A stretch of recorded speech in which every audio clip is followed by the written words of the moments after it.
I'm here with Terry Beck. Been coming to Linwood Covenant for how long now? About 6 or 7 months. You just start at the beginning and talk a little bit about your upbringing and how you grew up and how that kind of shaped and formed who you were and what your views of God were at that time. Well, I'm the middle of 9 children. My mother had her first child at 16. My father was a alcoholic, and probably like most alcoholic families, there wasn't a whole lot of difference. But this story is about how it affected me, and I was a shy, timid boy, and picked on a lot, but that's the middle child thing, I think. And my dad was very abusive, verbally and beating wise. I think, like I said, by the time I came along, that middle child, I think they kind of didn't want any more kids. So the abuse was with all of us, and I think, like I said, I was a shy kid, so I think this is just my way and how it affected me. And my mom tried the church thing with all of us, but I had troubles with that. My earliest memories, one of the first songs we learned was Jesus Loves Me, and I had troubles with that song because of all the things that happened in our house, the beatings and some of the things I witnessed. So I also had troubles with that, and as I got older, I kind of wasn't going to go to church no more. And that made my mom especially mad, so then she started saying, why can't you be like the other kids? Why do you got to be like this? And the beatings in the church. I just wouldn't go to church. There's no way. I couldn't stand the thought of somebody telling me there's a God, and then I'm going through all this stuff in this house. It just didn't make sense. I think the thing that really changed me a lot was one summer when I was, I don't know, I think it was 8 or 9. I can't remember, possibly 10. And my older brother and I were playing outside, and then we heard my dad yelling for us, and it was the drinking, and he was, I don't know if we didn't move fast, I don't know what we did that day, to be honest with you, but it's just the thing that stands out the most, where I think I made the biggest change in my life. And we got close to the house, and my dad was swishing a twig through the air, and you could hear it swishing, and we knew what was going to happen. Eventually, like any other 8 or 9-year-old, I had to come home, but boy, he was waiting. And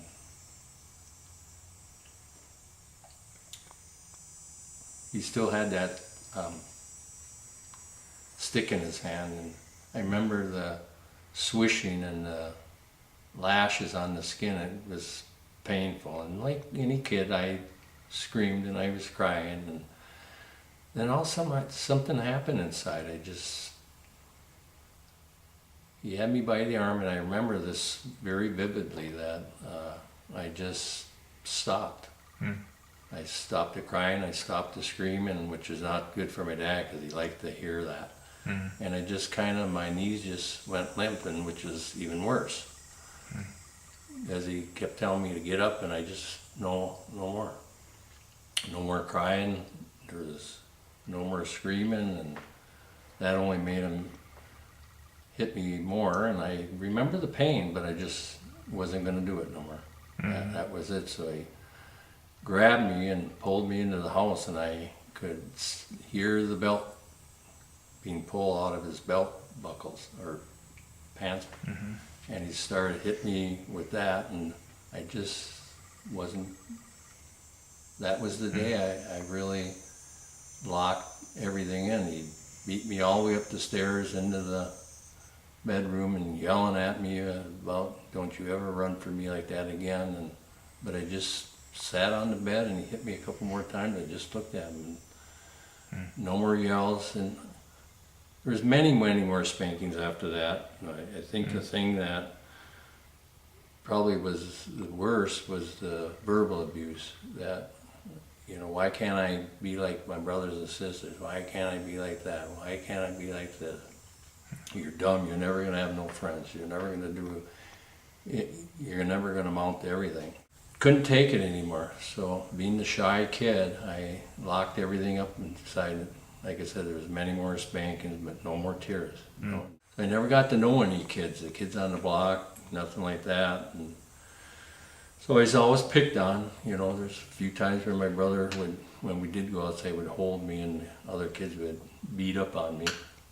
Kept all that anger inside, and I just hated everything. I hated the Word of God. I didn't want that. I didn't care about that. And the Vietnam War, so I decided I would join. I remember the first day at boot camp, because the screaming and the yelling, it was like, oh, I'm right back home.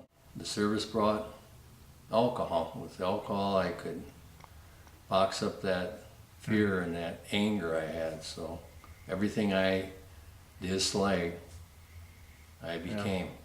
But service ended, and I got out and met my wife. Really the first woman I ever dated. But we dated for a couple years and got married. And boy, I did everything I could do to chase her away. She was a Christian, which was not something that she knew she wasn't going to talk about with me. So she finally, when we had our 2 daughters, she talked me into going to church, which I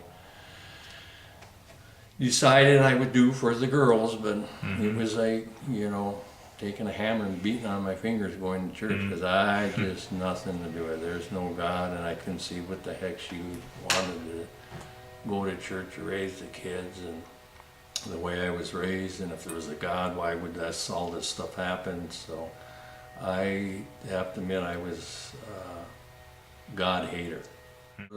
Years went by, and my wife had a doctor appointment, and I remember the day. It was April 12th, 2005, and I was home pain. She came home and she called out my name, and I knew something was wrong.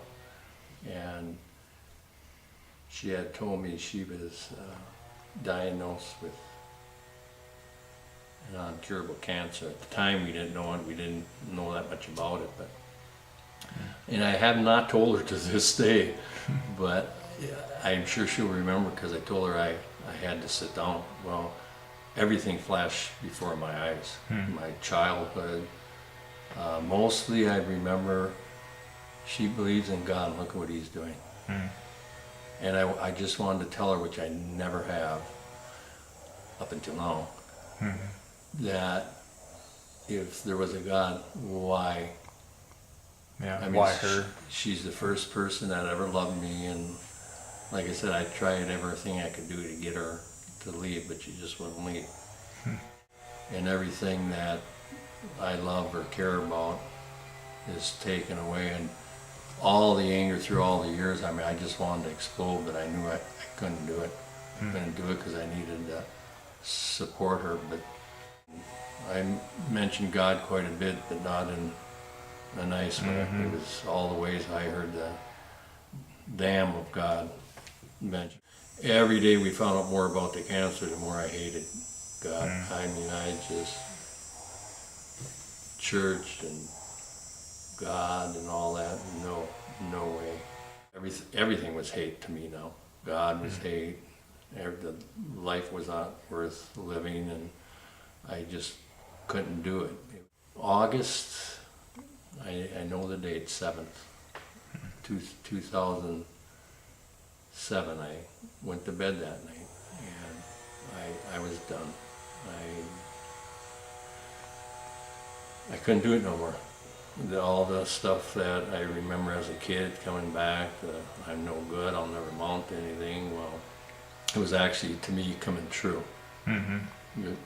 God was taking away my wife, and it's the first time I uttered the word once, God, when I was laying in bed that night, and I said, God, forgive me, but I need you to take care of my wife. And I got that out, and then I said to myself, well, what the heck am I talking to God for? I can actually remember the hell with God. That's actually the words I used. And After the prayer? yeah. Yeah. And it was like, what the hell was I saying that for?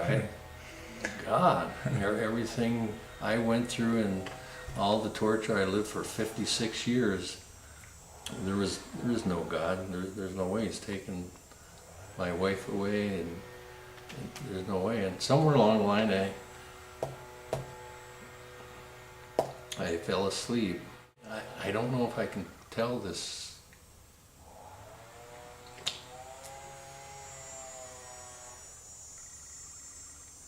I woke up somewhere during the night, and things were different. And I sat up on the bed, and it was just different. And there was humming a song, and it was humming. It wasn't the words, although the words did come to me, and it was, I'm talking to God. So for a few minutes there, I thought I was actually dead. And then I got up and I went downstairs and I sat on the couch, and it was just a conversation, a song in the back of my head, and I'm like, wow, this is different. And I stood up and I said, yeah, I got to get to work. And I felt lighter. I felt like nothing ever happened. And I kept talking. I said, gee, I'm talking to God now. And I said, oh, okay, there's something wrong. And that song was always in the back of my head. And I'm talking to God, and I'm getting ready to work, and I'm going, oh boy, this is so. I made it to work, and I ended up calling my wife, and I told her, Donna, Christ came into my life last night. And so I got home, and I'm going, well, what did she say? And I said, well, you ain't going to like it. I said, well, what the heck did she say? Well, she wants you to go see the pastor. And she said, I told her flat out you weren't going. I said, yeah, I'll go. And I remember Donna's face said, what? I said, when can I go? Well, you can go tonight. And I went and I told him the story, and I was very fortunate because at that church they had what they called the Frienders, and they hooked me up with a defender that was an ex-pastor. August 2007, and I've had such a blessed life. And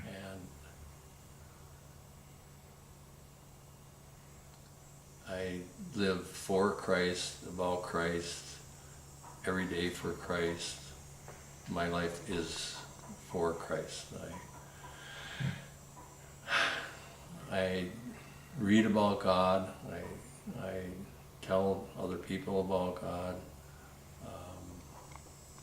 And I don't know, telling the story of this, I can justify it the way it should be. But when you go to bed one night and you wake up the way I did, and yesterday doesn't matter to me anymore. And I don't even care about tomorrow, but today is a blessing. And God directs me every day of my life. I pray constantly from the time I get up. And we all have bad days, but I have a friend now, and he's there with me all the time, and I love God. Yeah. I just love everything about him.